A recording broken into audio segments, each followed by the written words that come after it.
पहले हम first one try करने जा रहे हैं और उसके बाद जो है मैं सेकंड वन की तरफ चलूंगी। तो फर्स्ट वन ये कहता है जी P इम्प्लाइज Q है एंड P इम्प्लाइज R है और आपने इसको इक्विवेलेंट प्रूफ करना है P implies Q and R के। ठीक है, तो अब इसको दोनों साइड से प्रूफ कर सकते हैं। मैं आपको इनको दोनों साइड से प्रूफ करके दिखा देती हूँ कि आप ताकि आपको जो है ये चीज़ जो है समझ आ जाए कि हम किस तरह से दोनों साइड्स को लेके प्रूव कर सकते हैं और आप सारी वेरिएशंस जो हो सकती हैं उनको आप समझ पाएँ। तो मैं पहले इसकी आसान साइड से सॉल्व करती हूँ जो कि है राइट हैंड साइड, और फिर मैं इसको लेफ्ट हैंड साइड से भी आपको सॉल्व करके दिखा देती हूँ। ठीक है, तो मैं पहले राइट हैंड साइड से सॉल्व कर रही हूँ जो है P implies Q and R। तो जब भी आपके पास इम्प्लीकेशन आएगा तो आपने हमेशा इम्प्लीकेशन वाला रूल इस्तेमाल करना है। ठीक है, जो क्या है, जो ये कहता है कि P इम्प्लाइज Q जो है वो इक्विवेलेंट होता है नॉट P और Q के।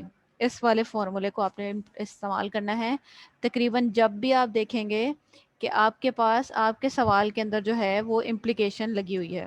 ठीक है, तो इसी रूल के अकॉर्डिंगली मैं भी यही रूल इस्तेमाल कर रही हूँ और मैं क्या करने वाली हूँ, इस रूल के अकॉर्डिंगली मैंने इसके ऊपर अप्लाई किया है। तो आप देखें जब हम ऐसा करते हैं तो क्या होता है, इम्प्लीकेशन से जो पहले चीज़ होती है उसके साथ नॉट आ जाता है, इम्प्लीकेशन की जगह और आ जाता है और दूसरी चीज़ एज इट इज़ ही लिखी जाती है। तो हम भी यही करेंगे, यहाँ पे ये नॉट P बन जाएगा, ये इम्प्लीकेशन और बन जाएगा और जो बाकी पार्ट है वो एज इट इज़ लिखा रहेगा। ठीक है, तो अभी हमने सिर्फ और सिर्फ ये रूल अप्लाई किया है। अब अगर हम आपका सिनेरियो देखें तो अब हमारे पास जो चीज़ हमें समझ आ रही है वो ये है कि यहाँ पे अब हम डिस्ट्रीब्यूटिव लॉ लगा सकते हैं। तो हम भी यहाँ पर डिस्ट्रीब्यूटिव लॉ ही लगाएंगे। हर चीज़ को साइट करना ज़रूरी है ताकि आप कोई भी ये समझ सके कि आपने किन रूल्स के अकॉर्डिंगली इसको प्रूव किया है। ठीक है, तो यहाँ पे हम डिस्ट्रीब्यूटिव लॉ लगा रहे हैं। जब आप डिस्ट्रीब्यूट करेंगे तो ये आपके पास कुछ इस तरह का सिनेरियो आएगा कि ये बन जाएगा नॉट P और Q। ठीक है, और ये बन जाएगा नॉट P और R, और ये जो मिडल में सिंबल था वो यहाँ पे आपके पास इन दोनों के मिडल में आ जाएगा। अब अगर आप इसको आंसर से कंपेयर करते हैं, जो आपकी रिक्वायर्ड साइड है, एक साइड पे P और R होना चाहिए, एक साइड पे P और Q होना चाहिए, बिल्कुल ऐसा है। अब आप अगर इसको कंपेयर करें तो आप इस वाली साइड में मौजूद हैं। ठीक है, अगर आप देखें तो नॉट P और Q के फॉर्मेट में आप हैं, इधर नॉट P और Q है, इधर नॉट P और R है। और जब भी आपके पास ये हो तो आप इसको लिख सकते हैं P इम्प्लाइज Q के फॉर्मेट में। तो हम भी यही करेंगे, हम इसको लिख देंगे जी P इम्प्लाइज Q। ठीक है, ये एंड एज इट इज रहेगा और ये बन जाएगा P इम्प्लाइज R। और यही आपका रिक्वायर्ड आंसर था, यही आपकी रिक्वायर्ड साइड थी और हमने प्रूव कर लिया है। वापस से देखते हैं कैसे किया। हमने राइट हैंड साइड ली, राइट हैंड साइड के ऊपर सबसे पहले हमने इम्प्लीकेशन का रूल लगाया। इम्प्लीकेशन का रूल लगाने के बाद आपको ये दिख रहा है यहाँ और है, यहाँ एंड है। जब भी आपके पास दो डिफरेंट सिंबल इस्तेमाल होते हैं तो आप डिस्ट्रीब्यूटिव लॉ लगाते हैं। तो हमने भी वही डिस्ट्रीब्यूटिव लॉ लगाया है, दोनों को डिस्ट्रीब्यूट कर दिया है, ये नॉट P को दोनों तरफ। जब हमने डिस्ट्रीब्यूट किया तो हमने ये देखा कि हमारी एक्चुअली में इसकी रिक्वायर्ड वाली चीज़ बन चुकी है लेकिन उसके साथ इम्प्लीकेशन नहीं है। तो अब हमने इसको इम्प्लीकेशन में कन्वर्ट कर लिया और यही हमारा रिक्वायर्ड आंसर था। जिनका सवाल है वो क्विकली पूछ लें। एक्सक्यूज मी मिस, प्लीज मेरी अटेंडेंस लगा दें। बेटा समरा, मैंने अभी अटेंडेंस मार्क की ही नहीं है, एंड पे मार्क होती है लेक्चर के। Yes ma'am. ठीक है जी, अब मैं आपको इसको लेफ्ट हैंड साइड से सॉल्व करके दिखा देती हूँ, तो आप वो वाली साइड भी देख लें कि वो किस तरह से ट्रिकी है या फिर उसके अंदर क्या ऐसी चीज़ें इंक्लूड हैं जो जिसकी वजह से मैंने उसे कहा था कि ये थोड़ा सा ट्रिकी है। आप अपने एंड पे ट्राई करेंगे तो आपकी जब प्रैक्टिस बिल्ड हो जाएगी तो फिर आपके लिए कुछ भी मुश्किल नहीं रहेगा। लेकिन ऑब्वियस सी बात है, प्रैक्टिस तो आपने खुद ही करनी है और उसको फोर्सफुली करवाने के लिए फिर जो मैंने आपके लिए एक असाइनमेंट डिज़ाइन किया है वो इंशाल्लाह आपके साथ शेयर हो जाएगी, तो आप उसको ट्राई कीजिएगा। अब हम इसकी दूसरी साइड से प्रूफ करने वाले हैं जो कि है, पहले हम लेफ्ट साइड लेंगे और फिर हम उसको राइट हैंड साइड के इक्विवेलेंट लाई कराएंगे।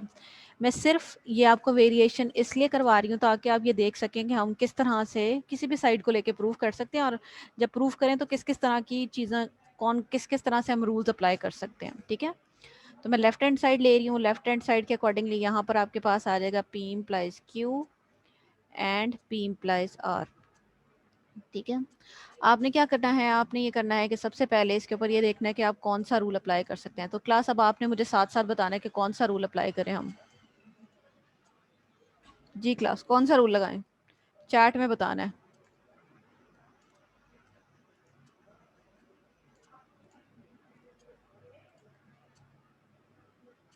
चलो जी, वेरी गुड। जिन लोगों ने मुझे बताना शुरू किया, लेकिन बहुत कम है, सिर्फ 3 लोगों का आंसर आया मेरे पास।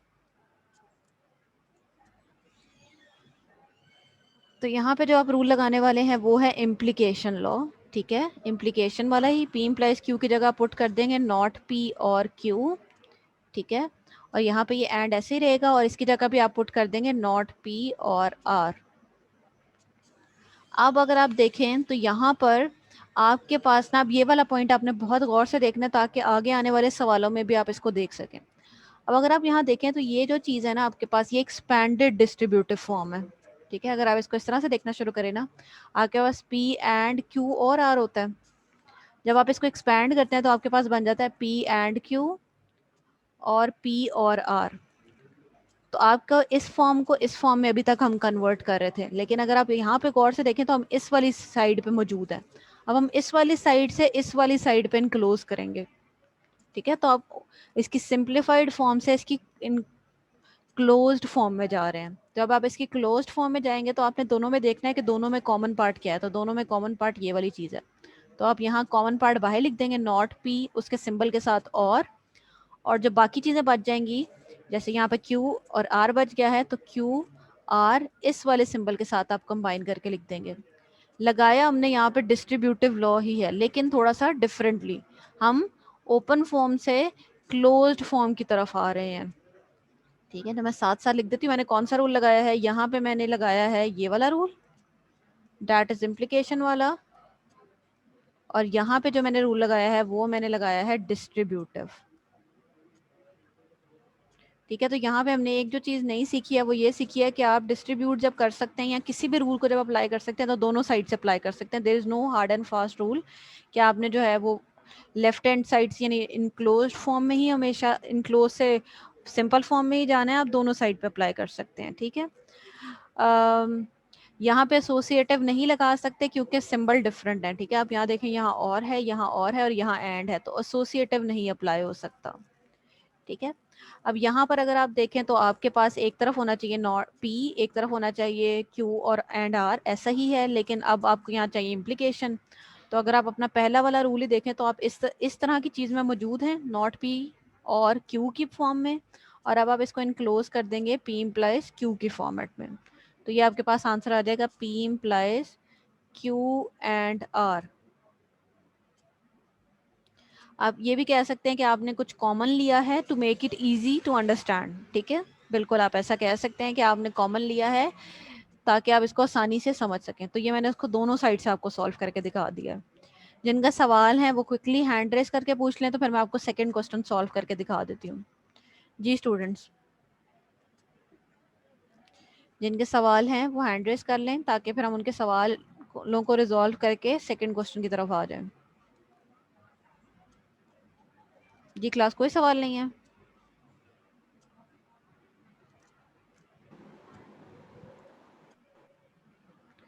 चलें फिर सेकंड क्वेश्चन की तरफ देखते हैं। जी अगर मैम। जी जी जल्दी से बताएं बेटा। जी हुमैर।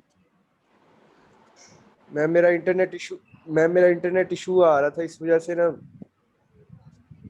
इस मैंने वजह से पूरी क्या नहीं हुआ है आपकी बात सुनी है। बेटा? फिर अब मैं यही कह सकती पूरी हूँ कि आपकी आप इसकी बात नहीं। रिकॉर्डिंग देख लें, ठीक है, ताकि आपको समझ आ जाए कि क्या कहा गया है। मैम लाइटली थोड़ा सा बता दें। बेटा दूसरा सवाल करवाने लगी हूँ, उसमें आपको फौरन से समझ आ जाएगी मैंने आपको पिछले वाले सवाल में क्या समझाया है, ठीक है। Okay second ma'am. क्वेश्चन समझा रही हूँ। तो क्लास, जब आप सेकंड वाले सवाल को देखते हैं तो ये पी इम्प्लाइज आर है एंड क्यू इम्प्लाइज आर है, और आपने इसको इक्विवेलेंट प्रूव करना है पी और क्यू इम्प्लाइज आर के, ठीक है। तो हम इसकी लेफ्ट हैंड साइड से लेके चलेंगे, या इजी वे में आप कोई भी साइड ले सकते हैं। अब मैं लेफ्ट हैंड साइड से देखते हैं फिर क्या, कौन सी वाली साइड इजी है वो आप खुद डिसाइड कीजिएगा। तो लेफ्ट हैंड साइड मैंने ले लिया जो कि है P implies R and Q implies R. तो जो चीज़ मुझे सबसे पहले दिख रही है वो यही दिख रही है कि मैं इम्प्लीकेशन अप्लाई कर सकती हूँ, तो मैं इम्प्लीकेशन ही अप्लाई करूँगी। तो ये बन जाएगा नॉट पी और आर, ठीक है। ये एंड, और ये बन जाएगा नॉट क्यू और आर। रूल कौन सा लगाया है? रूल लगाया है ये वाला, पी इम्प्लाइज क्यू की जगह नॉट पी और क्यू लिखना।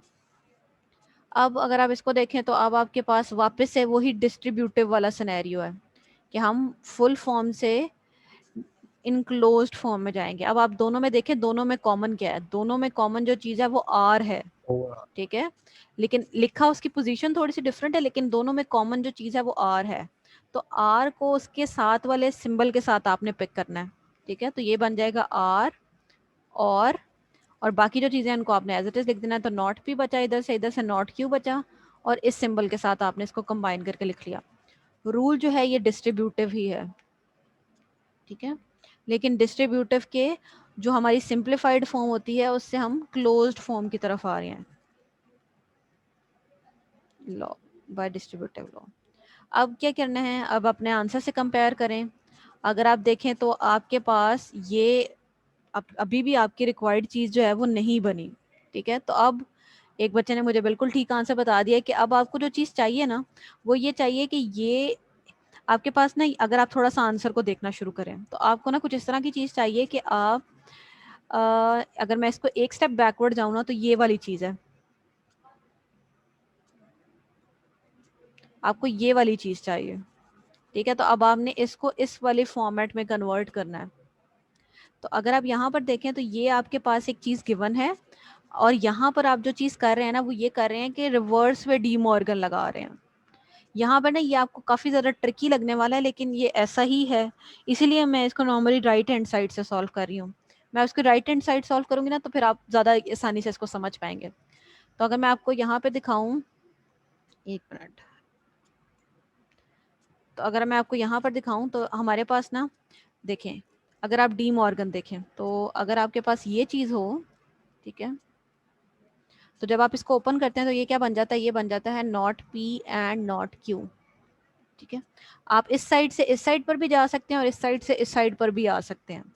अब अगर आप अपना वाला सिनेरियो देखते हैं तो आपको यहाँ दिख रहा है कि आपके पास ये वाली साइड मौजूद है। अब आपने क्या करना है, इस साइड से इस साइड की तरफ आना है। तो ये जो चीज है ये आपके पास बन जाएगी, नॉट बाहर निकल जाएगा, ये बन जाएगा पी और क्यू, ये और एज इट इज आ जाएगा, ये आर भी एज इट इज आ जाएगा। और ये आपने क्या लगाया है, जो रूल लगाया ना वो आपके पास डी मॉर्गन है, ठीक है। वापस से आपको बता रही हूँ किस तरह से लगाया है। हमने ये देखा कि हमारे पास इस तरह की फॉर्म मौजूद है जो कि उसकी ओपन फॉर्म है, तो हम ओपन फॉर्म से उसकी क्लोज्ड फॉर्म में आ गए हैं, ठीक है। हम उसकी ओपन फॉर्म से उसकी क्लोज्ड फॉर्म में आ गए, और हमें ऐसा इसलिए करना पड़ा है क्योंकि हमारा रिक्वायर्ड आंसर जो है उसमें ये चीज़ रिक्वायर्ड है। अब अगर आप यहाँ पर देखें तो आपके पास ये चीज़ पहले होनी चाहिए थी और ये आर बाद में होना चाहिए था, तो बस आप उसको रीअरेंज कर रहे हैं। तो रीअरेंज करने के बाद आपके पास बन गया नॉट पी और क्यू, ये चीज़ मैंने पहले लिख दी है, और आर वाली चीज़ जो है वो मैंने बाद में लिख दी है।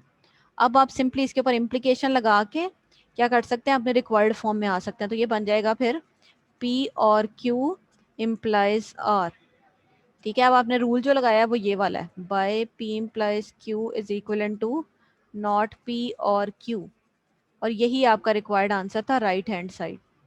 तो यहाँ पे हमने दो बार रिवर्स वेव फॉर्म में लगाया है, पहले हमने डिस्ट्रीब्यूटिव लगाया है इनक्लोज्ड करके, और फिर हमने डी मॉर्गन लगाया है इनक्लोज्ड करके। इसके दूसरी साइड से आपको सॉल्व करके दिखाती हूँ, आपको ऐसा लगेगा कि ये तो सबसे ज़्यादा आसान था सॉल्व करना।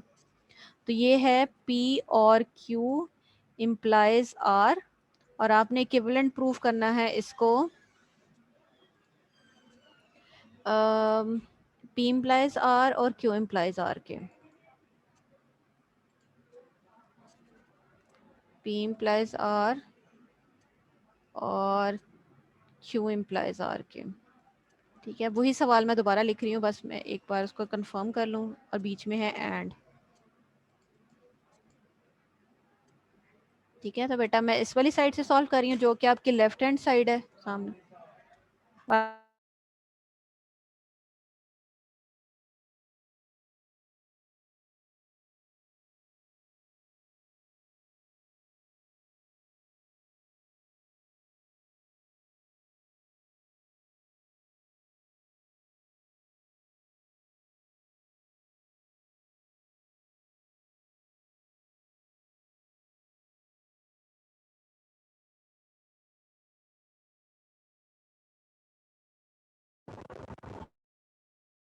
जी बेटा, तो हम लेफ्ट हैंड साइड से इसको सॉल्व करने वाले हैं। तो लेफ्ट हैंड साइड अगर आप देखें तो ये है P और Q इम्प्लाइज R, ठीक है।